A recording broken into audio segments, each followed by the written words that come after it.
Welcome to the Underground, the Steel City Underground, a Pittsburgh Steelers podcast made by fans like you, for fans like you. Now, here's your host, Joe Kuzma. Hello, everyone, and welcome to another edition of the Steel City Underground podcast. I am your host, Joe Kuzma, and today we're going to preview the Week 14 matchup as the Pittsburgh Steelers, the 7-5 Pittsburgh Steelers, on a hot streak, winning 3 of their last games in a row, travel up to Buffalo, where it's expected to get 1 to 3 inches of snow, a 90% chance of precipitation when I checked the forecast on Weather Channel, weather.com. I don't actually think it's weatherchannel.com. They got it cornered. They got weather.com cornered. It's kind of like having pizza.com. Wish I was the genius who owned all these .com names and sold them off, but alas, that's a discussion for, well, a completely different show other than talking Steelers, right? 7-5 Pittsburgh Steelers against the 6-6 Buffalo Bills, who now are looking way outside the postseason picture. They cannot win their division. They cannot tie up even the 5th seed. They would have to be a 6th seed wild card. This is a must-win at home for a Buffalo Bills team who may be without one of their best players in defensive tackle Kyle Williams, who looks like he could be out for Sunday's game. That would be huge for the Steelers. The Bills' defense, the best against the run. Bills' offense, the best running offense. The Bills' pass defense is suspect, somewhere in the middle. I'll get you the exact numbers here in a second. And the Bills' passing offense, horrible, worst in the league. So you've got Tyrod Taylor at quarterback, who likes to run the football. And we're going to see how the Steelers are going to match up against that, because they have their own injuries they're dealing with. We have the official Steelers site using an old designation of doubtful for Javon Hargrave. And from all indications, it appears different media guys like, who was I just looking at? Jacob Klinger or Mark Cabali or any of the guys that are out there, Ed Bouchette. All these guys are great. If you don't follow them, the beat writers, the guys that are even closer to the action than we are, however, sometimes they're not permitted to say some of the same things that we can get away with saying. We're not quite at that level where we're not threatened by Steelers PR or anything like that yet. And Steelers PR has treated us very well, so I won't say they necessarily do that, but I was looking at some exchange. And the reason I bring all that up, I saw some exchange on Twitter just a little bit ago that was talking about how everyone bows to the Steelers and they worship the ground that they walk on and they don't criticize them. Well, look, folks, when we were on this 4-game losing streak, you had a hurt Ben Roethlisberger. You played 2 of the best teams in the NFL currently, in the New England Patriots and the Dallas Cowboys. You gave them a run for their money at home, even without Ben, with Landry Jones, of all people, the guy that is hated in Pittsburgh for whatever reason. And we stood by Mike Tomlin. We defended Mike Tomlin. Yes, there was a bad loss on the road with Miami. Still a hurt Ben Roethlisberger in that game. And a recovering, but still probably banged up, or at least in the back of his head, banged up Ben Roethlisberger against the Baltimore Ravens. We said, hold on, guys. This season's not over. There's still a lot of football left to play. And now we're here at that lot of football left to play. Now they're starting to get a little bit less of football left to play. And the Steelers have to go knock 2 out on the road before they get 2 more at home to close out this season. 4 more games left. The 4th quarter of the 2016 NFL season. And it looks like this may be the biggest test left. It's a 500 football team. They're not necessarily very good. They just come off getting pretty much pasted by the Oakland Raiders in their last game, the Buffalo Bills, that is. And Buffalo, they run against Oakland. It's like, it was 38-24, actually. And in this game, Tyrod Taylor has a 55.8 passer rating. He throws a pick. He only goes 18-35, 191 yards. Basically, their entire offense runs entirely through LaShawn McCoy, who ran for 130, caught 7 passes for 61, does not get the goal line work. That goes to Mike Chalisi, the backup running back, the goal line type guy, the guy that vultures everything. Tyrod Taylor ran for a TD. But it's not like the Steelers can't stop mobile quarterbacks. Dak Prescott didn't do a whole lot, nor did Alex Smith. Those guys can move around. And really, Ryan Tannehill, he got free in that game, but it wasn't like he used his legs to run in the football in the way that Tyrod Taylor does. So Steelers are going to be looking at the top rushing team in the NFL. And if you talk to, as I was trying to get to with the injury report, Javon Hargrave still in the concussion protocol, more than likely will not play. Dan McCullers is going to step up in this game. We are also seeing that LT Walton, who had been getting some more snaps here and there ever since Cam Hayward went on the shelf, went on IR. We're going to see some combination of these guys. And again, it's next man up. Ricardo Matthews figures into this. Everybody's talking about McCullers, but Ricardo Matthews was out there on Sunday, and he even got a sack. He was part of that Eli Manning sack party at the end when they sent 5. They brought the house. I absolutely love that. But we're seeing 2 of the special team specialists, maybe even 3. You've got Darius Hayward-Bay, once again, out with his foot. Shamarko Thomas is in the concussion protocol. Always something new for Shamarko Thomas. So both of the Gunners not looking good. Those guys are already out. We know there's been some special teams type of situations with the Steelers that we've been talking about. And, of course, Chris Boswell still dealing with the abdomen. He is expected to be a game-time decision. Still have Randy Bullock, who scored 10 points, 3 field goals, and an extra point in that big win over the Giants. He's still with the team, and he may be kicking on Sunday. Going to be kicking in, man, who knows what this weather's going to be like. We're all calling for a snow day. And Ben said in his press conference that, you know what, that sounds like fun to me. Something along those lines. It sounded like fun to me, too. I wanted to go to this game. I mentioned this in my bold predictions piece that's up on steelcityunderground.com. And I said, you know what, I really wanted to go, but just thinking about it's about a 3.5 hour trip for me. And I have been all along that loop from Niagara Falls and Buffalo and Rochester and Erie, Pennsylvania, Ashtabula, Ohio, anywhere, even Cleveland. Cleveland was miserable that game in November. It was cold. It was cold right before Thanksgiving.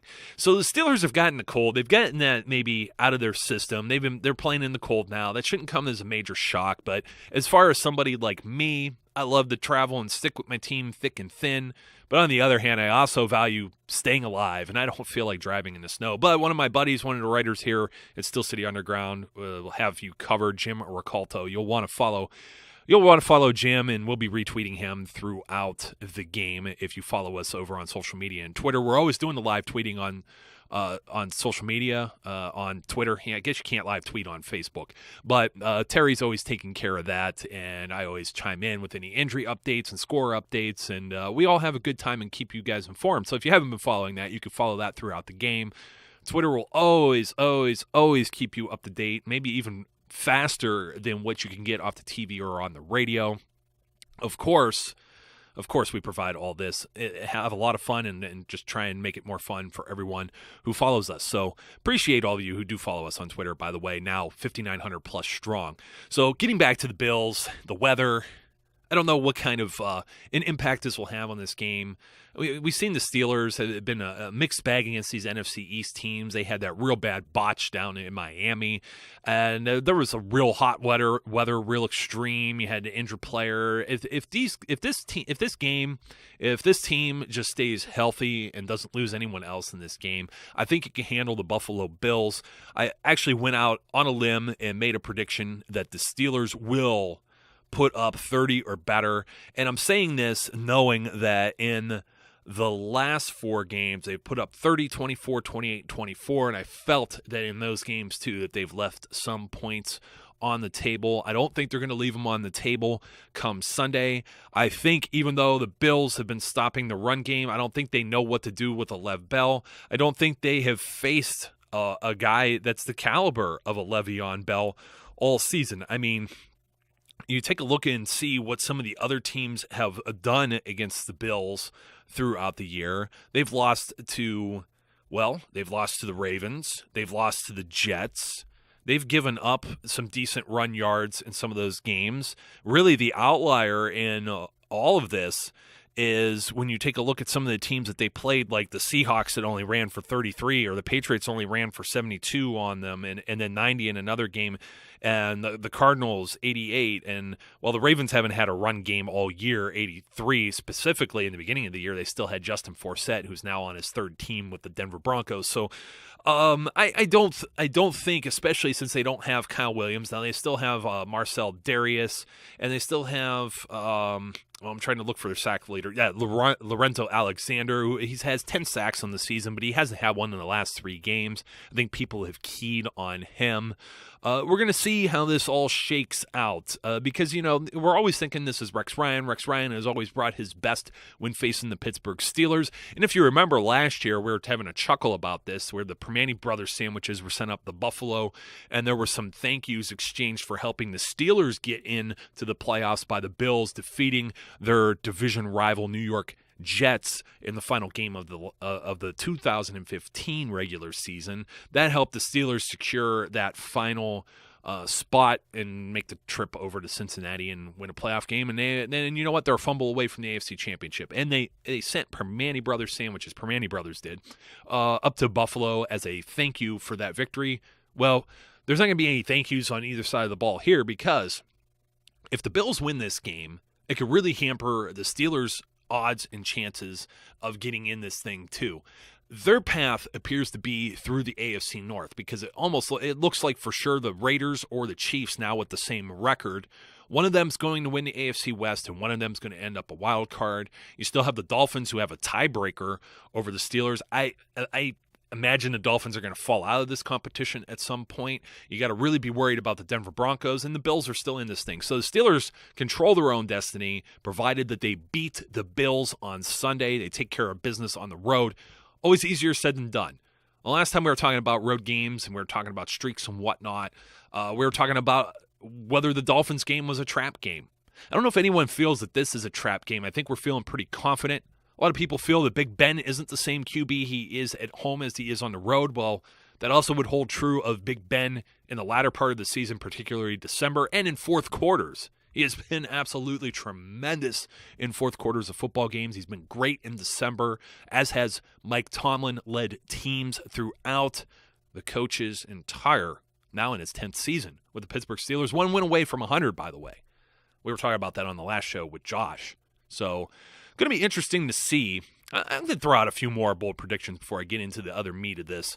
I think that the Steelers can keep the Bills from sacking them, especially if Kyle Williams is out of this game. Bills are creative on defense. I think it's a little unrealistic, but the reason I lean towards this is I look at the Browns game and I look at how little Ben threw the ball. He threw it some, I guess. He threw it some, but there was no real big risks in the Browns game. Very little risks even in the Colts game, even though he threw it down the field quite a bit. He didn't have that many attempts. I think the Steelers are going to lean heavily on Bell. They got the running game. They got all these packages, and they got the 2 tight ends. They get 3 tight ends jumbo package. So, Chris Hubbard, he could be out there. Speaking of which, Ramon Foster with a chest injury, also going to be a game-time decision. More than likely going to be B.J. Finney, who stepped up in his place earlier this year and got one of the highest grades from Pro Football Focus, if you subscribe to that type of deal. Sometimes those grades are good, sometimes they're bad. You know what? They're allowed to have their opinion. I'm allowed to have mine. B.J. Finney, excellent fill-in. Like I said, the continuity there, hopefully it's good, because you know what? Ramon Foster, don't forget this, guys. Ramon Foster is the guy who gives the silent count signal. When they're on the road, there's going to be noise, but this is Buffalo. It's not far from Pittsburgh. I was talking about the trip myself, and if no one else is deterred by snow and ice and the Christmas holiday season, financial-wise, I think Buffalo is going to be rocking some terrible towels. What do you think about a 60-40 split, a 50-50 split? It could be very much like, there could be noise at home for the Bills. It would be like a road environment for them as well. I think it's going to cut into it, but still, Ramon Foster's always the guy sitting there at guard, giving the right guard, that is, giving the silent snap count type signal to Marquise Pouncey to allow him to know when to snap the ball. But Finney did very good in that role before, and there's no reason to feel that he won't once again. He had a little bit more of an issue when he came in for Pouncey at center, and their rhythm and timing was a little off. It doesn't always seem apropos that this type of stuff happens. That happened against the Ravens, of course. So provided there isn't any major setbacks like that, you're going to see Chris Hubbard out there as maybe part of that jumbo package. David Johnson, Rosie Nix, all these guys are getting rotated, and there's so many different looks. And Ladarius Green tearing it up. A lot of people think he already hit his ceiling. He's not going to get any better than that. Hey, if he provides like 5-6 catches, I don't even care. Give me 60 yards. Give me 4 to 5 catches, 60, 80 yards, maybe a touchdown here or there. Those are Heath Miller numbers. I think Green maybe a little bit. He's in that category, maybe better, because they have packages ready for him. They had these installed thinking he was going to be ready for this season much earlier than he had been because he was on the PUP list. So we're going to see how Green's going to be utilized, and I think the tight ends are in for a big day, including Jesse James. I think these guys are going to go, they're going to run roughshod on this Buffalo defense. Buffalo defense, I think, also got, Ronald Darby back. Let me look at this again I think he came off of the report. He was previously in the concussion protocol as well. Some other injuries I should mention, too. D'Angelo Williams is questionable for this game, and that could help a ground-and-pound attack.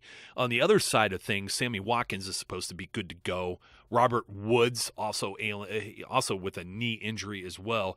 The Bills really don't have anybody outside of Watkins, and I was thinking, when I say that Ben goes unsacked in this game, it's because the Steelers, especially if they get D'Angelo back in there, I think they're going to be running the ball a little bit more, and there's going to be less risk of Ben just dropping back and being in a position to get sacked, number one. Number two, Tyrod Taylor is going to go down more times. I think he's been sacked 33, 34 times this season. And since he's a running quarterback, more apropos to maybe get caught behind the line. So they may get like one of those technical type sacks, even if it's only like a 1 yard type deal or whatever. So statistics wise, I think the Steelers get after the quarterback. I don't think they turn the ball over on offense. I think Lev Bell will protect the ball. He'll be wary of it. He kept dropping it, but I think it actually took him to lose one to really pay attention to it, because you dismiss it. And Terry was the one that pointed it out before last week's game that he had to protect the ball, almost bit us in the butt. And then, of course, Ben's interception, he had been solid. He hadn't thrown one in 2-3 games, and he gets one that was actually a very good pass to Eli Rogers, and I believe it was Eli Apple that snagged that like right out of Rogers' hands. I mean, it was a tremendous defensive play.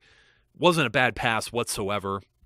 So Ben is still accurate. He's accurate downfield. We'll see how weather factors into all of this as far as my predictions. But I think the Steelers score 30. I think Bell has a big game. I think he's going to go for maybe about around 150 or around that. We'll give or take 10 yards, 140, 160 all purpose. They place him all over the field. This is going to be a big chess match with how they line this up. Hopefully the Steelers don't get too conservative on the road. Like I said, this is going to be like you're a home away from home in Buffalo. There's going to be a lot of Steelers fans there. I think the tight ends end up having a big game.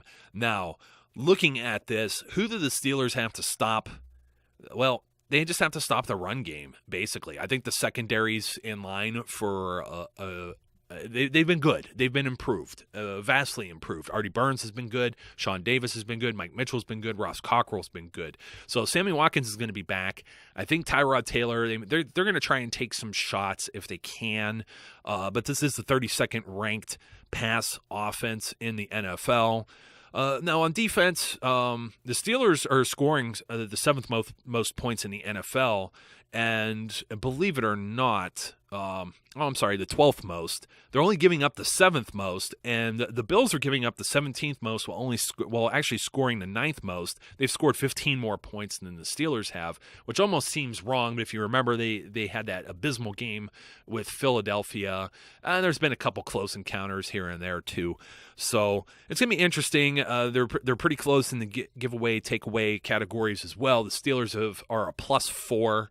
And the Bills are 5th in the league with a +6, so they've had 2 more takeaways.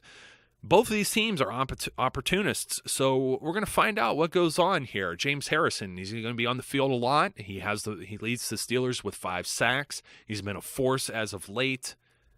Kind of hard to, bet against even the 38-year-old. So I'm wondering, is it a trap game? I don't think so. I think, like I said, home away from home. Even though the Bills have actually scored more points than the Steelers on offense, they've given up more on defense. I don't think the Bills' offense is very explosive. I think Vegas has this as an over-under of 47. I wouldn't be surprised if that gets hit right on the dot.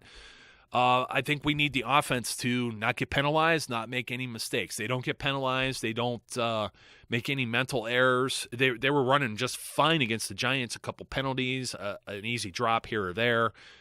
I think they could keep that going. I think it comes down to which Bills team actually shows up. Because, I mean, the Steelers, they come in against the Giants, okay, and the Giants had not given up a 100-yard rusher all season, and Lev Bell did that. So I don't want to say that the Bills have this great run defense and then they're not going to give anything up. We did see Steelers on the road have their struggles with the Ravens, but again, it's a hurt Ben Roethlisberger. I think they were leaning on Lev Bell a little too much. We're going to see how the weather plays into this. We saw how ugly the games were in the rain earlier this year against the Bengals, and then they just kind of blew it open. Not as bad conditions, but still wet conditions against the Kansas City Chiefs. We're going to see which players are going to be able to step up here. We don't know about Chris Boswell. We don't know about Ramon Foster. We're pretty sure Javon Hargrave is out, which is a sad loss, but likely Kyle Williams. The only guy we didn't talk about in this whole thing is Ronald Ocean. If you don't know who that is, at first Antonio Brown was asking to be called Ronald. He said his last name's Ocean. I have no idea what any of that means, but Ronnie Ocean, I hope you have a big game. We certainly need it. I'm looking for the Steelers to put up more than 30 and come away with another victory here. The top-rated red zone defense, among the best in the league when it comes to points allowed. Some of that skewed by the Browns and Colts. Actually, they did pretty darn good against the Giants, too. They gave a gift with that Bell fumble inside the red zone. And then of course, the garbage time prevent defense stuff to give up another TD. I think the Steelers' defense is for real. We're going to find out this Sunday what they can do against the mobile running back and a multiple-threat running back in the Buffalo Bills on the road. Hey, this is the opportunity. You got the Ravens going up to New England. And you know what? That's always going to be that's always a tough game. The Ravens always play them tough. And they've beaten the Patriots in those situations before, too. So we're going to see. We actually find ourselves in a position where we have to root for the Patriots. Steelers take care of business. They control their own destiny. Hopefully the Ravens drop one and the Steelers end up on top of the AFC North before they end up finishing this season. Final 3 games all against AFC North opponents where they could just run roughshod, hopefully, over the rest of the division. Until next time, folks, be safe, be good, and I will catch you later. We would like to thank you for listening and remind our listeners to follow us on social media and our website, www.steelcityunderground.com.